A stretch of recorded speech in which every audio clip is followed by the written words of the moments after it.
Olá, boa noite. Está no ar pela TV Pantanal, Rede TV, TV Pantanal, canal 22, uma emissora do Grupo Gazeta de Comunicação. Boa noite, como vai? Vai bem?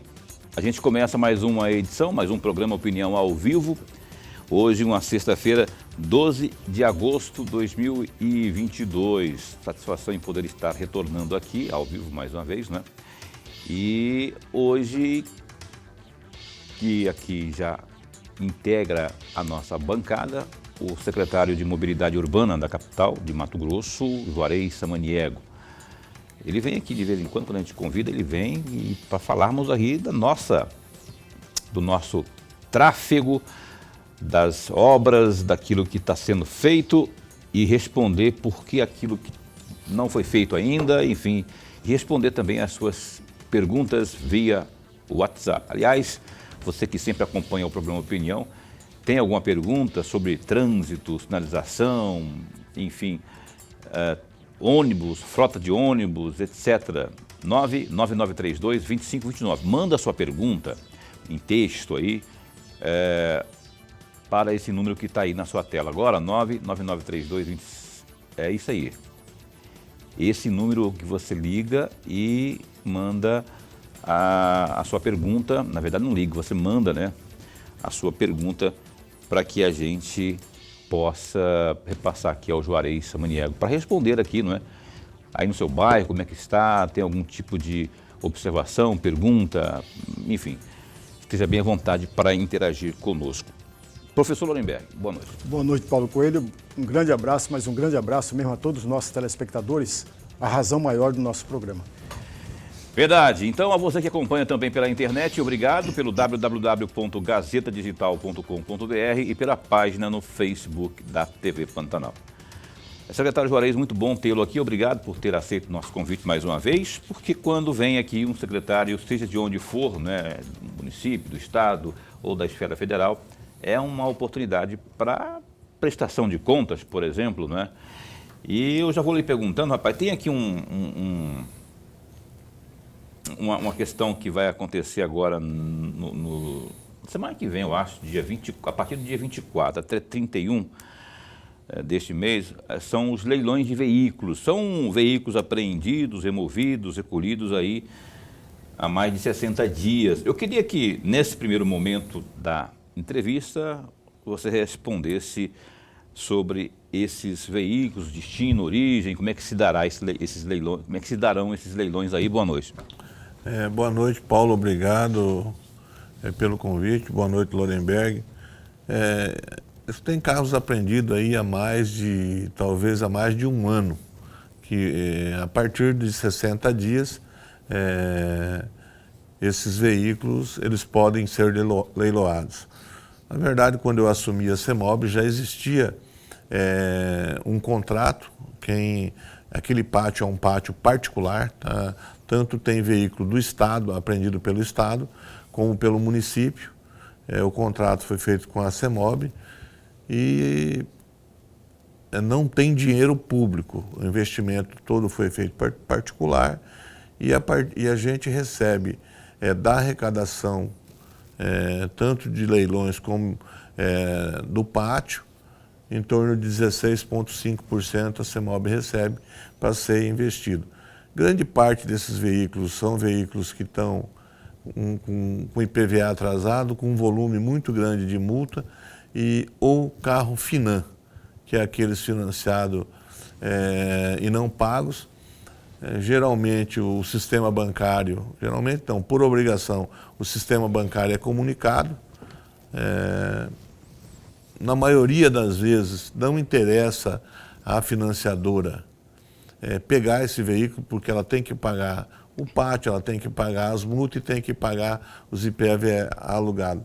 Então, esses carros, geralmente os que não são resgatados, são carros bem problemáticos mesmo. E a partir do leilão, o leilão ocorre primeiro, se paga pela arrecadação do veículo, primeiro se paga a remoção, que é o guincho. Segunda parte se paga o pátio, depois se paga os impostos, as multas municipais, depois vem as multas estaduais e PVA, e se sobrar algum recurso, nós temos que levantar se tem algum processo trabalhista ou judicial, e nós colocamos esses recursos à disposição da Justiça. Se não manifestar, o proprietário ele pode, se tiver alguma diferença, fazer o pedido para que seja devolvido para ele. Então, esse procedimento, esses são os procedimentos desses leilões da CEMOB e em todos os leilões da Justiça Federal, que tem também um pátio. Nós temos o pátio também que é particular, que é o da Justiça Federal, que são os carros apreendidos na rodovia, na 364, na 163. Esse pátio a gente não tem acesso a ele porque ele está a cargo da Justiça Federal e ele fica lá no Distrito Industrial. Pois é, mas o valor arrecadado nos leilões, ele vai todo para o fundo da Justiça? Ele não fica nenhuma porcentagem com o município? Fica 16,5% para o município. 16,5%. E aí o pagamento, se o município tiver, vamos supor, tem um carro lá que tem, sei lá, R$6.000 de multa municipal.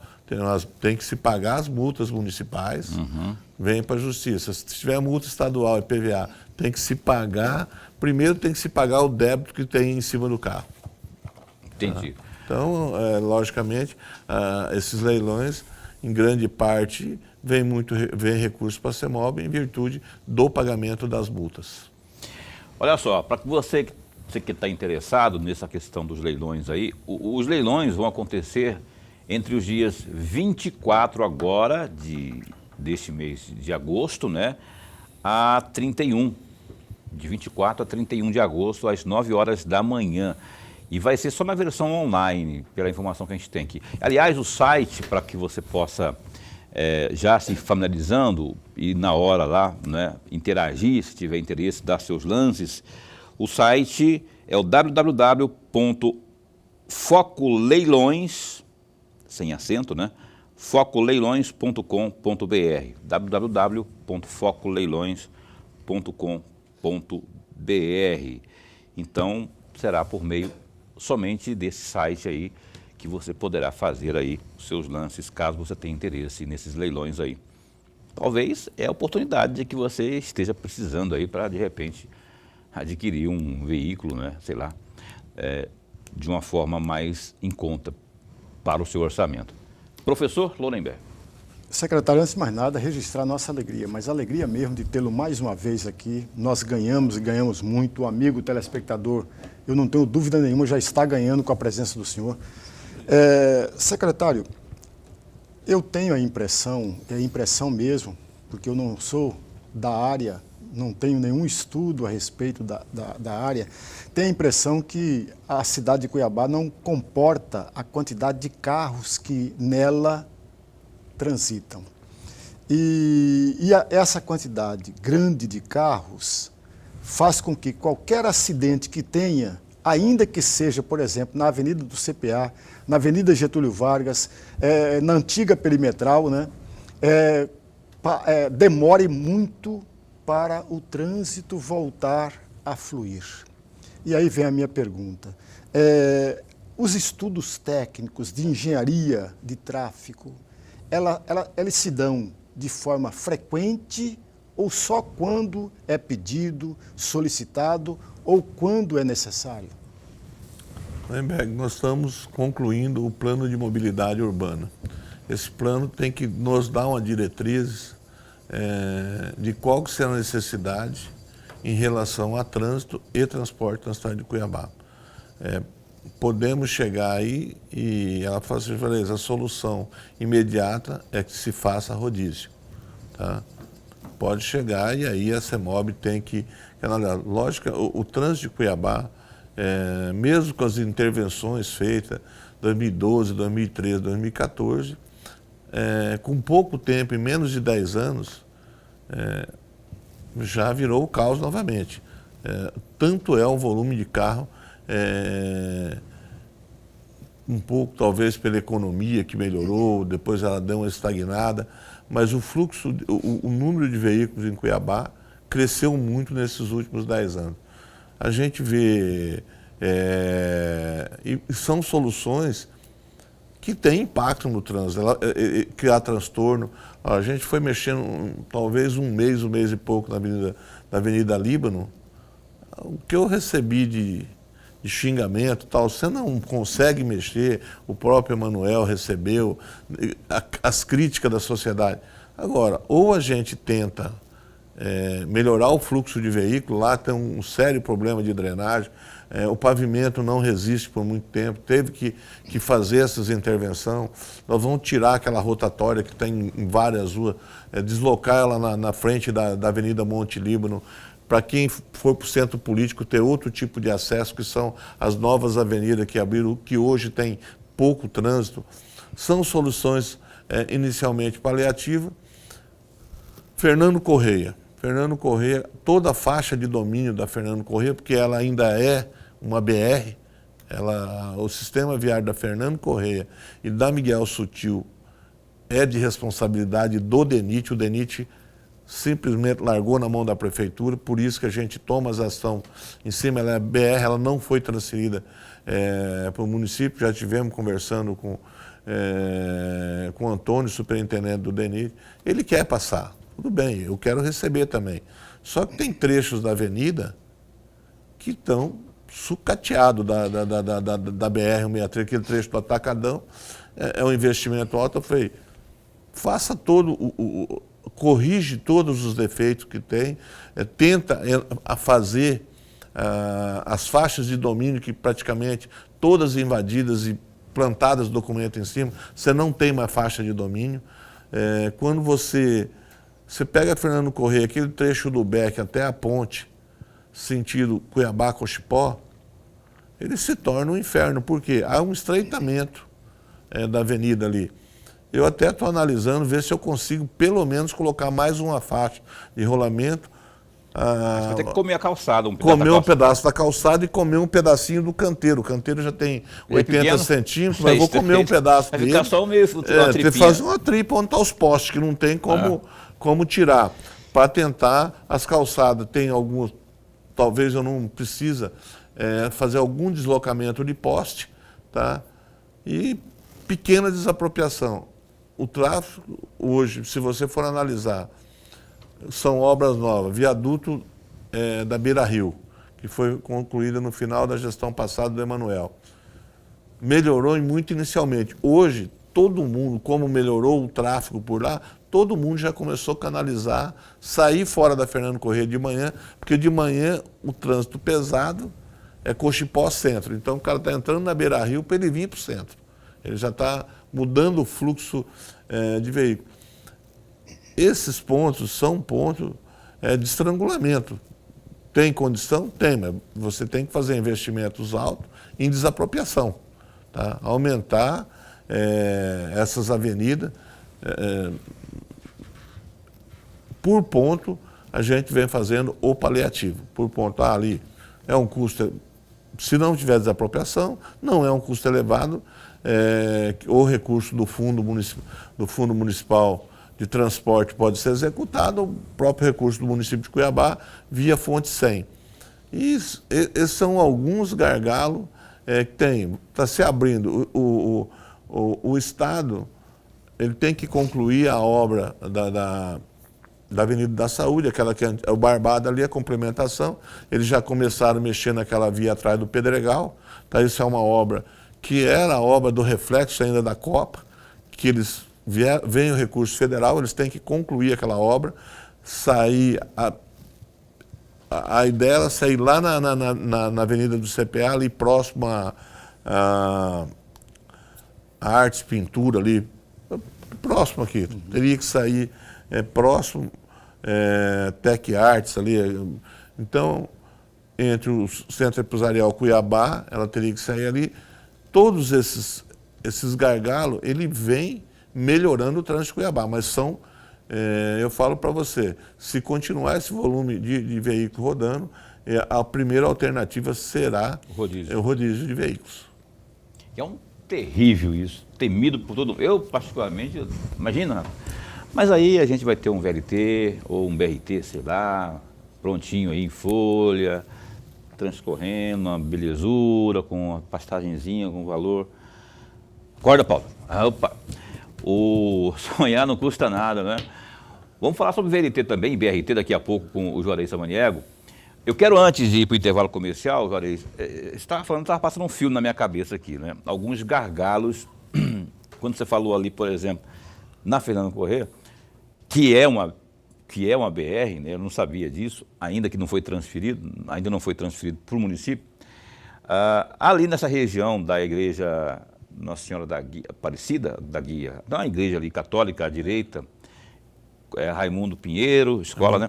Então, ali tem espaço para fazer sem indenizar nada, na Raimundo Pinheiro. Pois é, isso que eu ia falar. Talvez na esquina ali tem uma casa de carne, talvez tenha que desapropriar um pedaço ali, entendeu? Que é onde está a calçada mais estreita. Só que aí se você consegue resolver aqui, quando chega na boca da onça, lá no pé da ponte, o negócio já vai de novo engarrafar. Mas você vai afunilar um trecho muito pequeno, porque a hora que você entra depois da ponte, já começa a abrir, você tem 3 faixas de rolamento. Tá? Você fica com um congestionamento muito menor. E tem muita gente dali que ele acessa a Beira-Rio, né? Ele não cruza, ele está na Fernando para acessar a Beira-Rio. Então você consegue diminuir o fluxo. Outra coisa que você falou também aí, que eu fiquei aqui imaginando, ali na Monte Líbano, né? Na República do Líbano, ali, se tirar a rotatória, como é que vai ficar o acesso, por exemplo, ao Alvorada, aquela rotatória que você falou, quando você falou, pelo menos a que eu imaginei foi aquela. Ou foi aqui no Bom Clima, aqui em cima? Não, aqui? Lá no Posto Bom Clima. Ah, tá, no Bom Clima, né? Aí teria que mudar ali aquela rotatória? Como descer ela para frente do Clube Monte Líbano. Na Avenida Nova, ali, que é aquela... Tem uma avenida nova que sai na rotatória do Detran e tem uma que, se descer na rotatória do Detran, sai na frente do Parque das Águas. Então, deslocar ela, porque o que aquela rotatória está acontecendo? Você tem fluxo de veículo entrando do loteamento Bom Clima, querendo atravessar a pista, ele trava aqui, você tem a rotatória fazendo, você tem carro descendo, então ali é o caos no final da tarde e no período da manhã. Com certeza, ali é mesmo. Então, deslocando a rotatória mais para cima, e eu estou com um estudo de tentar tirar aquele pessoal do Bom Clima, fazer uma via que sai por trás ali do Clube Monte Líbano e vai sair próximo àquela rotatória do Alvorada, da Baixada ali. Então, o cara sai, quem vai ter acesso... Seria uma alternativa, né? Seria uma alternativa de saída, não de entrada. Entrada ele teria que voltar, pegar a rotatória em frente do Monte Líbano, voltar para acessar ela, para ele não dar a volta lá em cima do viaduto. Tá? São alternativas que são viáveis, não são alternativas caras, são alternativas de fácil Mas execução. tudo tem que passar por um planejamento, pelo próprio plano de mobilidade. O plano de mobilidade tem que obedecer também. O plano de mobilidade ele vai dar uma diretriz da onde o maior fluxo está e um pouco também uma falta de respeito às leis de trânsito, que caminhão rodando e você não tem um volume de agente de trânsito para ficar monitorando 24 horas esse pessoal que desrespeita as leis de trânsito. Né? Ali na Beira-Rio, volta e meia eu faço blitz de manhã cedo, 7 horas da manhã, 6h30 da manhã. Você pega 10, 15 caminhão desrespeitando que não pode circular veículo pesado naquele horário. Olha só. Incrível, né? A lei que seria para reduzir e acaba tendo a turma que desobedece aí. Você sabe mais ou menos, tem que ir para o intervalo comercial, né, turma? Tem que ir para o intervalo comercial. Mas assim, de multa, por exemplo, é uma dúvida que eu tenho sempre. Com o arrecadado das multas, você tem esse primeiro montante, quanto que está entrando nos cofres, e o direcionamento, o destino desses recursos? Não só dos caminhões, mas de toda a multa. As multas, grande parte das multas ela vem do sistema de radar, né? Você talvez aí arrecada aí 6, 7 milhões mês, mas ninguém paga multa. Hoje nós temos, se brincar, mais de 130, 140 milhões de multa a receber. Tá? Os recursos, na pandemia, ele teve uma caída muito grande em recebimento. Quando eu recebi, estava faturando aí em torno de R$800 mil mês, era o dinheiro que entrava no fundo. Isso vem até janeiro, fevereiro desse ano. E começou a reagir a partir de março, abril, maio. Hoje eu acredito que esteja em torno de 2.300, 2.500 entrando em recursos de multa. 2 milhões. 2 milhões e meio, mais ou menos. Que é pouco, né? É pouco, porque o sistema é alugado, né? Todo esse sistema de radar é alugado, ele custa em torno de 1 milhão por mês. Entendeu? Então, e se você tirar é pior ainda, porque aí que nego não respeita velocidade, não O cara vai lembrar de pagar multa quando ele for vender o carro, quando tiver assim, porque obrigatoriamente tem que se livrar das multas. Tem que se livrar das multas. E tem os recursos da Jare. A Jare ela era constituída pela sociedade civil, participação de vários membros aí, e cabe a eles, eles são o juiz do processo, em arquivar, não cabe muito a É o processo recursal, né? Tem um processo recursal. O Opinião vai dar um tempo só. O Juarez Samaniego, secretário de Mobilidade Urbana aqui de Cuiabá, está conosco nesta noite aqui, falando dessa situação toda que é o nosso trânsito, a nossa mobilidade aqui na capital. Após o intervalo, a gente traz mais informações aqui com o Juarez, enfim. Perguntas do Lorenberg Alves, as minhas, as suas, 99932-2529. Não sai daí, a gente volta num instante só. Estamos de volta aqui com o programa Opinião, aqui na sua TV Pantanal, canal 22, uma emissora do grupo Gazeta de Comunicação. Eu queria que a Caroline está ouvindo aí, me fala aqui se a gente vai ter aquele... Não vai ter, né? Que era um merchan aqui que a gente tem que fazer, que se não fizer também, a gente leva a catracada do Dorileu, que não está perdoando nada ultimamente. O www.gazetadigital.com.br tem nesse instante alguns destaques. Eu quero trazer aqui alguns, por exemplo, essa questão da pandemia, rapaz, a gente ainda atualiza você, né, conforme dados da Secretaria de Estado de Saúde. Olha só, um idoso de 65 anos, lá de Sorriso, infelizmente não resistiu aí às complicações da Covid, né? Nas últimas 24 horas. E 609 pessoas desse mesmo período aí foram infectadas pela Covid-19. Então, assim, eu quero atualizar você que 808.474 casos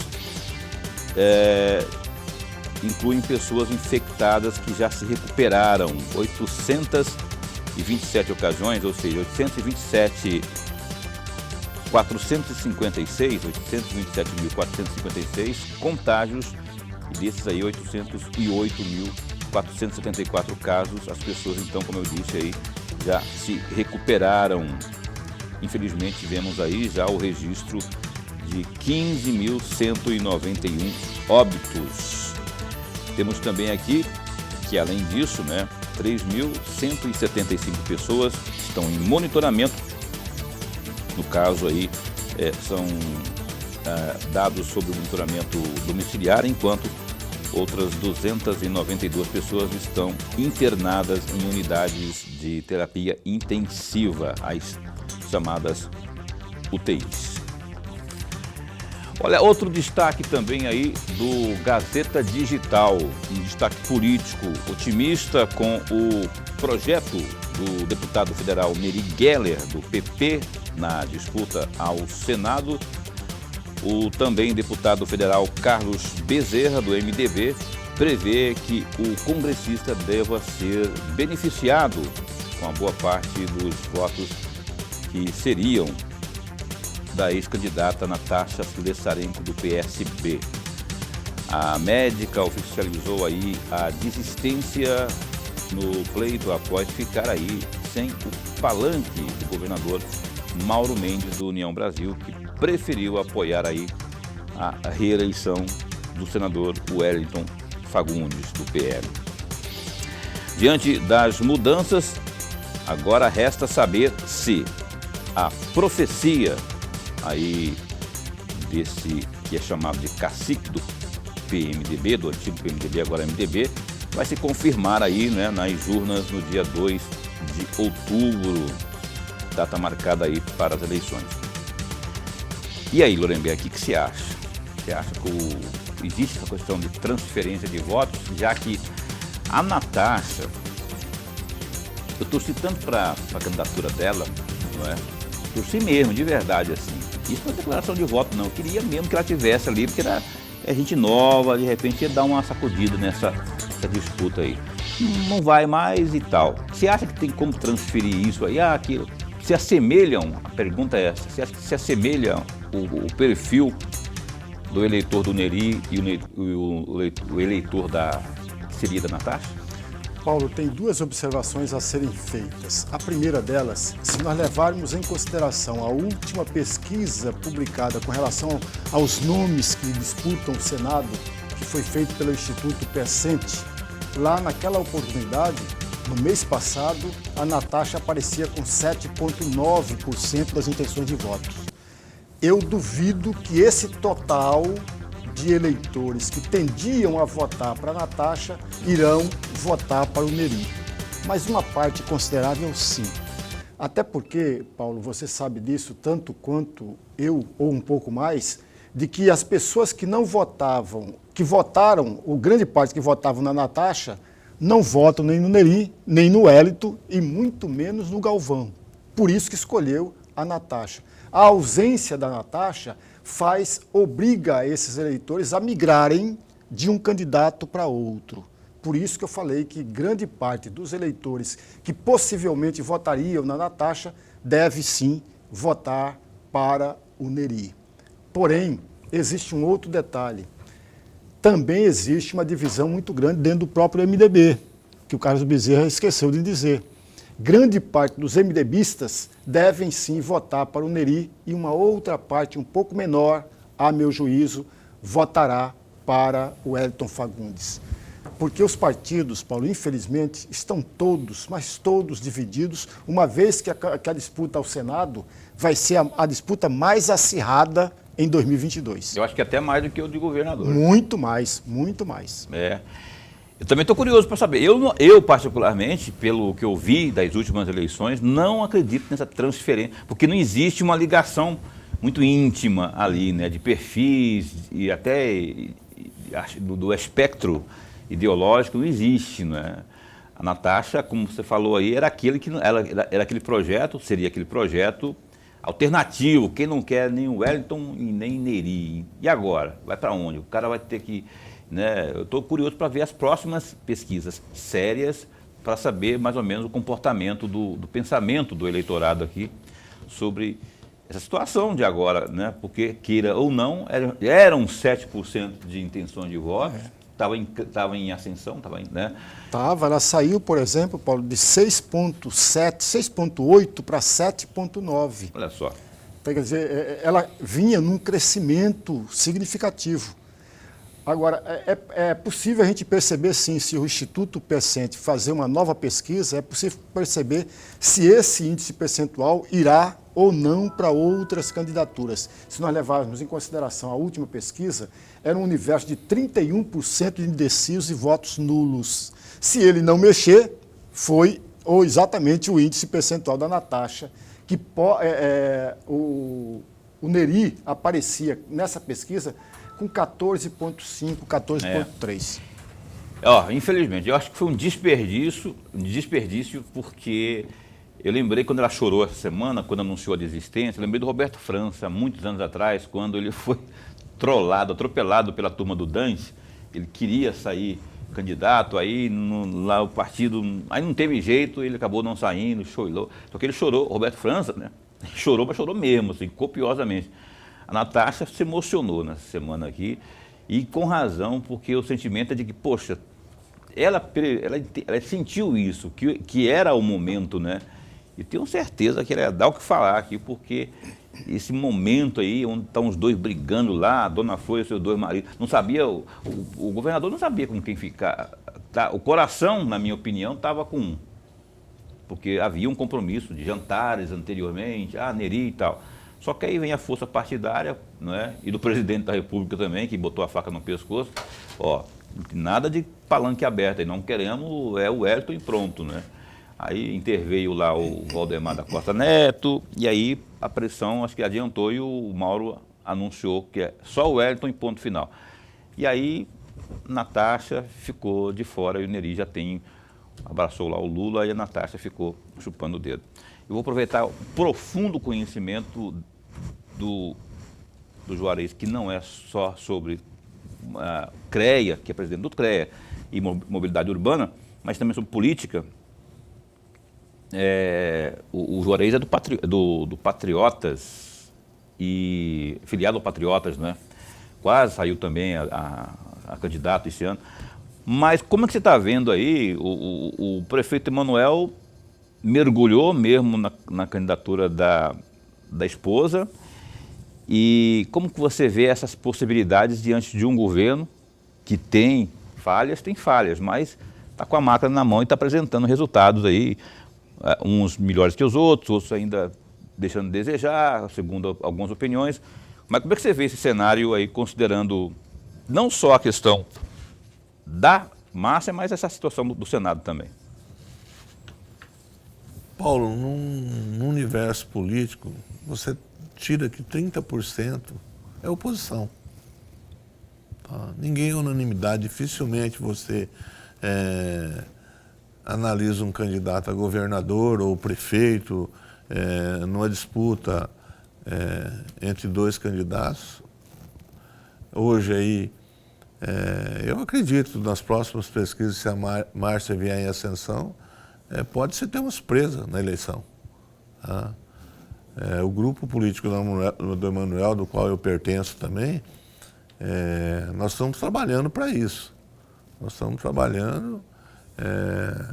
A Márcia é um nome leve de se levar, ela nunca participou diretamente de uma eleição como candidata. Então é um nome leve, um nome fácil de levar. Você tem 31 municípios no estado que concentra mais de 70% dos votos do estado de Mato Grosso. Tem que fazer um trabalho bom nesses municípios, onde praticamente é a coordenação da campanha da Márcia. Nós devemos junto trabalhar, eu devo também, a partir de setembro, me licenciar do cargo para entrar na campanha ou me afastar, como outros secretários também. E nós temos a força política de Cuiabá. Eu acho que o Emanuel, aí nos 5 anos e meio de mandatos, ele vem fazendo uma gestão e mudando a vida das pessoas em Cuiabá. Se andar nos bairros, é um cara que tem carisma, é um cara que vem trabalhando por Cuiabá. E a gente acredita que a gente saia, a Márcia saia com a votação na Baixada Cuiabana, até vencendo o atual governador do estado. Vou te falar, fazer uma pergunta, uma curiosidade que eu tenho aqui, depois se o Lorenberg quiser também nesse assunto falar também, assunto político que eu falo, né? Depois a gente fala mais de mobilidade urbana. Você não acha, e eu vou perguntar isso para o Emanuel quando ele vier aqui como coordenador aí, como, não só como prefeito, você não acha, Juarez, que eu, por exemplo, eu conhecendo bem como tenho visto as últimas eleições, como sempre houve aqui no estado de Mato Grosso, ainda mais quando é acirrado mesmo o negócio, se explore muito a questão pessoal, aí pode descambar para a tal da baixaria. Você não acha que esses fatores que envolveram o prefeito Emanuel no passado aí, de paletó, de no seu caso na saúde, problemas, isso não vai ser explorado? Eu acho que vai, eu tenho quase certeza que vai, porque sempre foi assim desde que o mundo é mundo. Isso não pode ser o contraponto daquilo que vocês vão fazer aí, vão fazer um trabalho que está otimista, que a Márcia pode surpreender, mas de repente você vai dar de cara com uma campanha que vem batendo duro. Eu acho que se for nesse tipo de ataque, a Márcia não responde pelos atos que o Emanuel praticou. E ele não foi julgado pela justiça até esse momento. Isso já ocorreu na eleição de prefeito e o Emanuel saiu vencedor. Tá? Então, se for para esse caminho, em ataques pessoais em cima do prefeito e não da candidata, eu acho que quem tem mais a perder é o governador do estado, porque ela ela não participou, ela participou como mulher, mas não participou em nenhuma secretaria, não foi responsável por secretaria, nunca foi secretária. Logicamente, ela como esposa do prefeito, os programas sociais, ela está na frente, ela sempre esteve na frente dos programas sociais, mas como secretária, nunca. Lorenberg. Secretário, voltando aqui para o nosso bate-papo, tem uma... De acordo com o site da Assembleia Legislativa de Mato Grosso, no dia 17 de maio de 2021, o deputado estadual Eduardo Botelho mandou uma indicação, uma solicitação, com uma cópia para o senhor, de colocar a instalação de um quebra-molas lá em frente à Casa da Pizza, no bairro Campo Velho, devido ao grande fluxo de pessoas ali. E aí eu tenho três perguntas a respeito disso. A primeira, essa solicitação de fato foi atendida?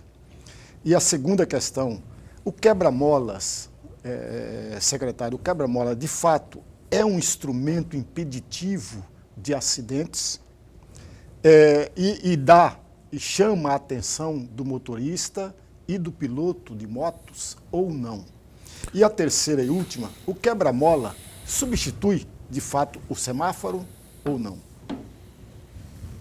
Se ele solicitou agora, não foi atendido. Primeiro, não é todas as solicitações, eu devo ter lá aproximadamente mais de 100 pedidos de instalação de faixa elevada, quebra-mola. Primeiro eu mando a equipe de engenharia da CEMOB analisar se tem necessidade ou não. E nesse momento eu falo que não foi atendido, porque o processo de contrato de empresa para instalação de quebra-mola vai ocorrer a licitação a partir de 25 desse mês. Eu estou sem contrato desde março, tá? Então eu não tenho empresa para fazer, a não ser que foi particular que executou com ordem, com autorização da CEMOB, e se foi feito sem autorização da CEMOB, está irregular. Tem um termo de ajustamento de conduta assinado com o Ministério Público, até nesse eu tive que recuar na licitação porque eu não tinha retirada de quebra-mola e o Ministério Público, nesse termo de ajustamento de conduta feito na gestão anterior, que se tira 380 quebra-molas da cidade de Cuiabá, que foram construídos de forma irregular. Tá? Hoje ele não tem padrão, todos os quebra-molas ele tem que ter padrão que vem pelo CONTRAN. Então, esse quebra-mola foi executado por terceiro, porque na frente da casa dele passava carro correndo. Eu não vejo o quebra-mola como impeditivo. O que falta é educação no trânsito. Tá? O que falta é as pessoas respeitar a velocidade da via. Sinalização de passagem, para mim, teria que ser sinalização, não teria que ser faixa elevada, e sim faixa desenhada no pavimento asfáltico, e que quando se tem uma faixa, o pedestre coloca o pé na faixa, o motorista, por obrigação, teria que parar o seu veículo e depois que a pessoa passasse, continuar. Esse pedido, pela CEMOB, não foi executado porque nós não temos contrato para execução de nenhum tipo de faixa, ou faixa elevada, ou quebra-mola tipo A ou tipo B. Qual que é o padrão de um quebra-mola, as medidas? É padronizado, né? Um quebra-mola ele é padronizado, comum. Pelo CONTRAN ele está padronizado. O tipo A, se não me engano, é o menor, ele é 1 metro, com as rampas dá em torno de 1,60 m. E o tipo B deve dar uns 2,50 m de largura, entre a rampa de subida e a faixa elevada em torno de 11 metros. 11 metros. 11 metros. Tem 2,5 de cada, são 6 de faixa e 2,5 de rampa. Ótimo.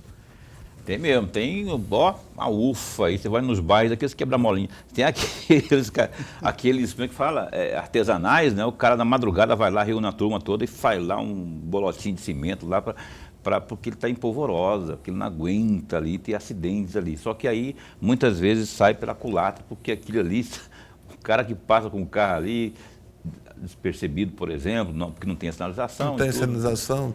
Aí acaba causando um problema maior. No mínimo, ele acaba causando um problema no carro do cara que passa. Ou acidente de moto também, o cara pode cair e tudo mais. Então, Tem muito. Você vai no Pedregal, vai no CPA, vai no PA90, o cara que entende que a rua dele está muito movimentada e os carros passam muito rápido, ele reúne a turma, manda ofício lá. Como o Juarez falou que tem muita gente que manda, são dezenas e centenas.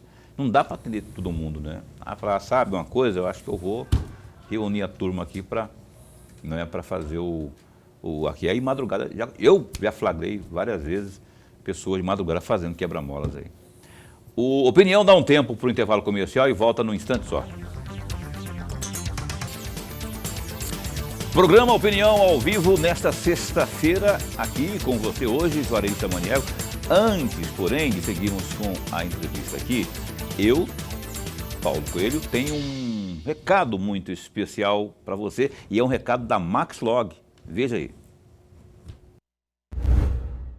Olha, o meu recado é para você que está buscando um local para armazenar e estocar as suas mercadorias. Eu apresento a você a Maxlog, uma empresa que está no mercado há 10 anos e possui uma infraestrutura completa e segurança 24 horas.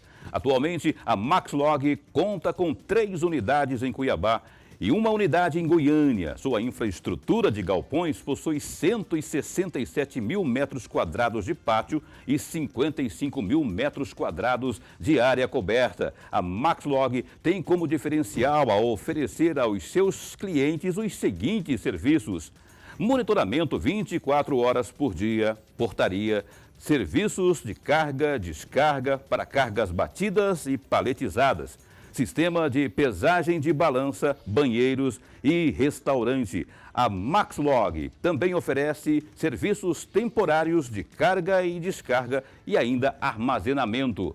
Agende a sua visita à Maxlog pelo 65 3611 6900. Maxlog, excelência em logística. Obrigado a Maxlog por estar conosco aqui mais uma vez. Obrigado a você que está acompanhando o programa Opinião nesta noite de sexta-feira. Vou pedir para o Lorenberg abrir o bloco de perguntas aqui ao nosso convidado, que hoje é o Juarez Samaniego, que além de secretário de Mobilidade Urbana, ele também é presidente do CREA, Mato Grosso. E além de ser também um agente político, porque ele está afiliado, inclusive, no Patriotas, como eu disse no bloco anterior. Lorenberg. Secretário, no dia 8 de julho, portanto, do mês passado, o prefeito e o senhor acompanhou a vistoria, o trabalho de fiscalização de uma comissão de viação e transporte da Câmara dos Deputados. E aí vem a minha pergunta. Câmara dos Deputados? Não. Câmara dos Deputados. A dos deputados? Câmara Federal. É porque eu estou viajando na maionese aqui, é verdade. Não, ela veio uma comissão aqui para fazer essa fiscalização. Do VLT. E aí nas obras famosas do VLT. E aí vem a minha pergunta: qual é o resultado prático desta visita aqui em Cuiabá e Várzea Grande? Na verdade, houve um seminário no dia 8 que em relação ao modal ou VLT ou BRT, e foi convidada toda a sociedade civil organizada, foi convidada o governo do estado de Mato Grosso. Eu conversando com o Manuel como secretário, eu acho que é o seguinte: ele tem a ideia do VLT, o governador tem a ideia do BRT.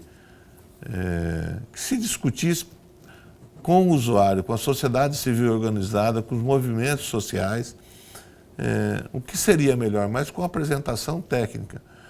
Para nossa surpresa, só apareceu, se inscreveu como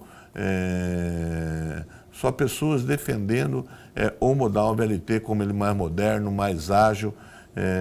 Veio 2 palestrantes de São Paulo defendendo por parte do município de Cuiabá. O governo não apresentou nenhum, foi convidado assim.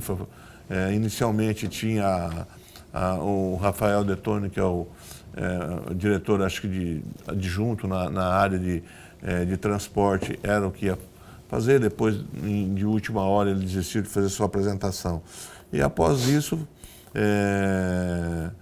teve, se não me engano, dia 8 foi o evento, no dia 9 os deputados se encontraram em Cuiabá e visitaram todo o trecho o que foi feito do contrato do VLT. A gente acompanhou o deputado federal, presidente da Comissão de Infraestrutura e Logística da Câmara Federal, e mostramos os viadutos, o viaduto da UFMT, o viaduto, todas as obras de arte que para receber o VLT estava concluída, e depois ele visitou o centro de operação e se sentiu até surpreso que os 40 vagões que estão lá são novos, estão como chegaram, estão lá pela manutenção dada pela CAF, que foi quem vendeu esses vagões. Os trilhos é aço, não tem o que... você não usou, você não utilizou, aço, é só passar um material de limpeza e instalar ele. E cabe ao relatório deles, eles apresentarem esse relatório, que acho que não foi concluído ainda, e encaminhar pelo TCU, aonde o processo se encontra parado, o processo de licitação do BRT. Tá? Iniciou-se o processo, o TCU entendeu que tem, mesmo que foi pago, tem dinheiro público investido no VLT, R$1 bilhão é investido, e aí não cabe a nós, técnicos, discutir se está correto ou não está correto. Então, eu entendo que cabe aos deputados, ele deve levar isso para os seus pares dentro da Câmara Federal, e aí é uma discussão, mais questão política hoje do que técnica. A técnica está aí, para concluir.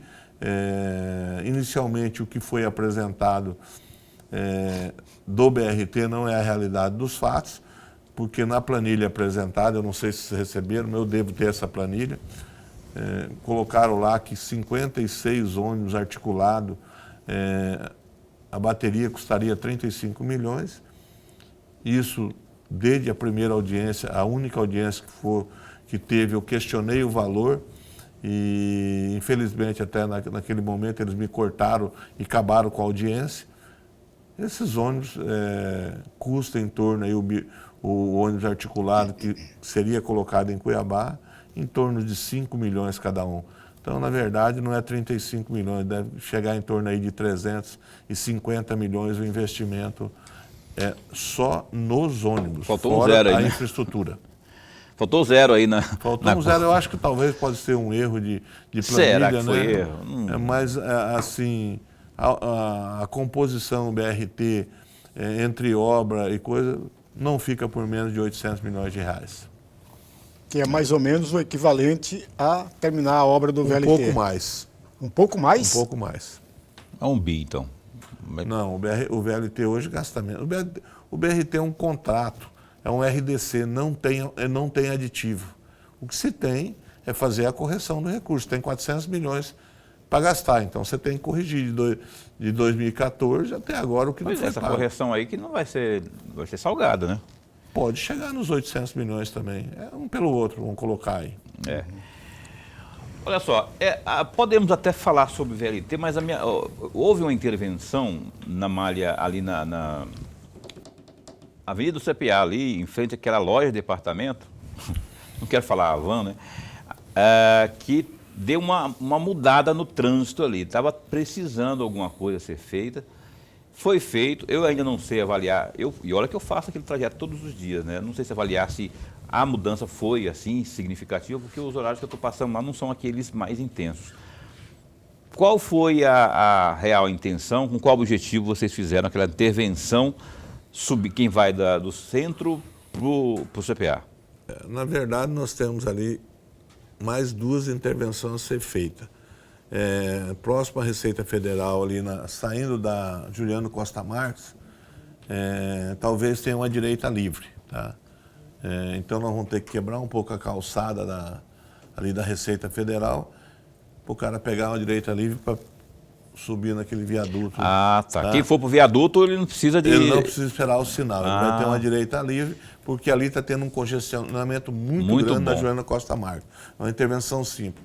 E no lado direito do TRT, talvez a gente tenha que fazer outra intervenção de alargamento ali, que está tendo um pequeno congestionamento em relação a ônibus, a gente abrir mais tirar um pouco da pista, fazer um alargamento para dar um fluxo maior. Tirar um pouco mais da calçada que você está falando. Da calçada. Uhum. E ali é o seguinte, na van para sair, para a gente ainda, era para concluir a obra, está tendo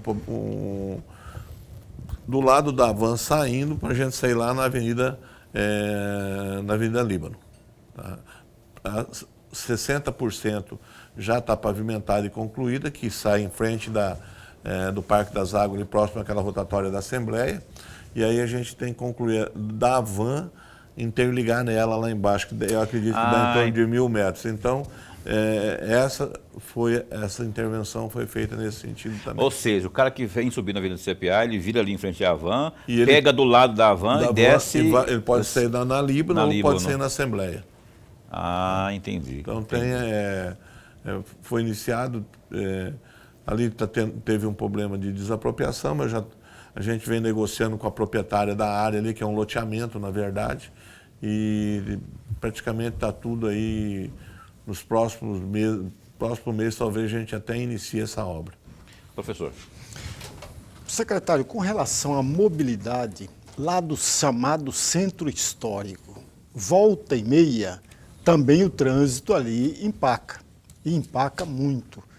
Qual é a iniciativa que está tendo para melhorar aquele trânsito do centro histórico? É preciso que haja ali um calçadão na 13 de junho ou não? Nós tínhamos um projeto entre um calçadão na 13,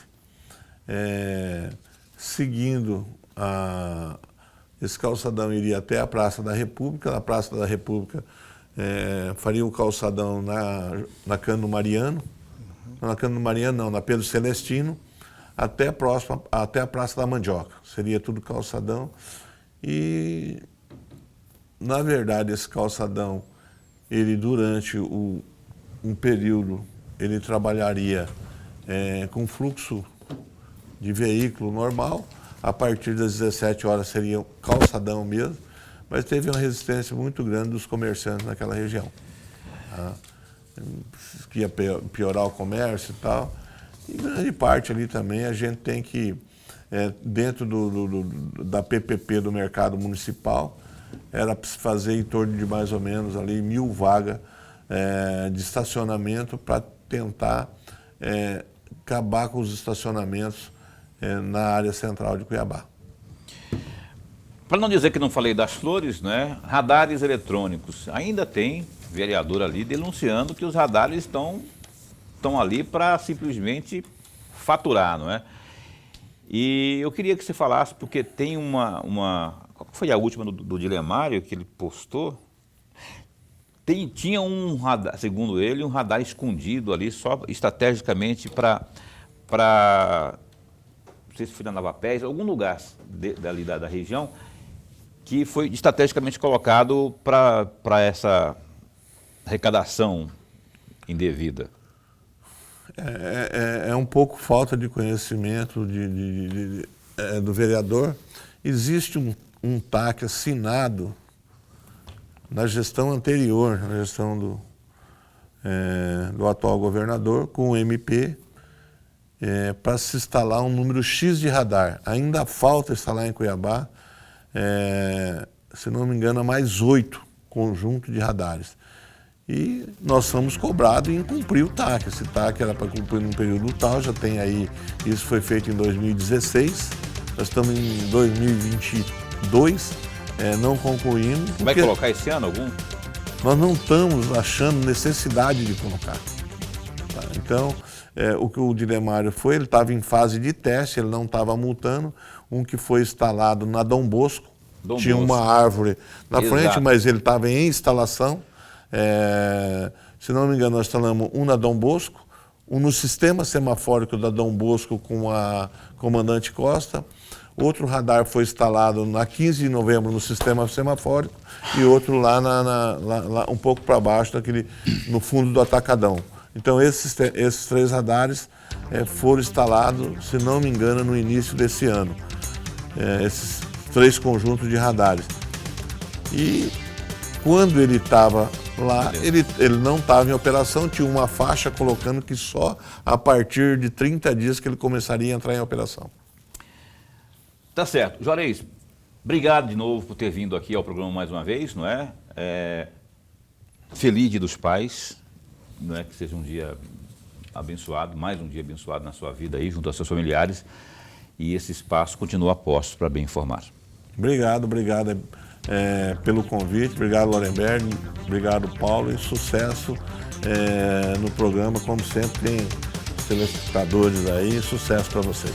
Obrigado Juarez. Lorenberg, feliz Dia dos Pais, meu caro. A todos nós, Paulo. Feliz Dia dos Pais também. Boca, que está ali, do outro lado da parede, que é o nosso diretor de imagens. O Gersinho. O Gersinho, que está aqui na minha frente, tem 2 filhos, 2 masculinos já criados. Só um só, né? Falei 2, sempre eu erro. E a você, Caroline, a minha mãe, que é meu pai, né? Sempre me criou, a minha mãe, Dona Nazira, com todo o amor do mundo. E aos pais, feliz Dia dos Pais, um fim de semana esplendoroso. Que Deus, o zeloso guardador, cuide de todos nós. E aos pais, mais uma vez, feliz Dia dos Pais. Segunda-feira a gente retoma aqui. Eu não lembro, Caroline, não sei se está por aí, quem que vai ser. Eu não lembro quem que vai ser o nosso entrevistado de segunda-feira, mas sempre teremos uma boa entrevista aqui no nosso programa Opinião, às 7h30 da noite. Até lá, fica bem, fica com Deus também.